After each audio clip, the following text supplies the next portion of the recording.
بسم الله الرحمن الرحيم، وله الحمد على محمد وآله الطاهرين. يسأل سائل يقول: ما هي فضائل مسجد الكوفة؟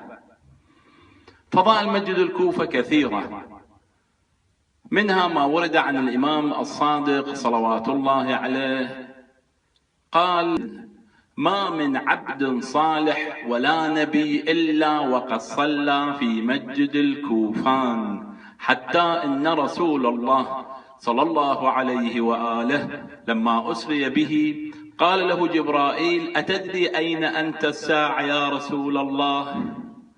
أنت مقابل مسجد الكوفان. قال: فاستأذن لي ربي حتى أأتي فأصلي ركعتين، فاستأذن الله عز وجل فأذن له. هاي من الروايات.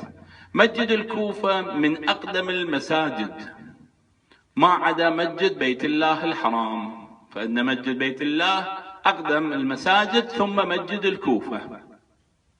وفي الروايات كان مسجد الكوفة معبد للملاء الله كان معبد لنبي الله آدم عليه السلام، وكذلك كان معبد للأنبياء بعد ذلك والرسل، وكان معبد للأولياء والصديقين. ومما ميز الله مسجد الكوفة بأن جعل فيه الصلاة مخيرة. المسافر لما يذهب إلى مسجد الكوفة فهو مخير في الصلاة بين التمام والقصر، كمسجد بيت الله الحرام والحائر الحسيني ومسجد الكوفة، فهو مخير فيها بين الصلاة أن تكون تامة أو صلاة تامة أو قصر.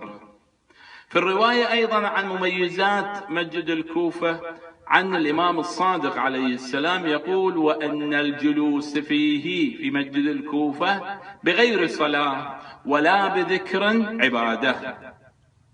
إذا واحد يروح يقعد بس هالشكل في مسجد الكوفة بغير صلاة ولا عبادة، نفس الجلوس في مسجد الكوفة بذاته عبادة. ولو علم الناس ما فيه لأتوه ولو حبوا. لو يدعو الدعاء في مسجد الكوفة مستجاب.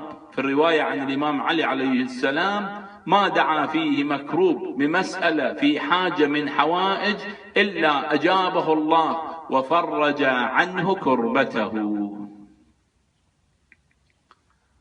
أيضا في الرواية عن صفوان عن أبي أسامة يقول: سمعت الإمام الصادق عليه السلام يقول: الكوفة روضة من رياض الجنة.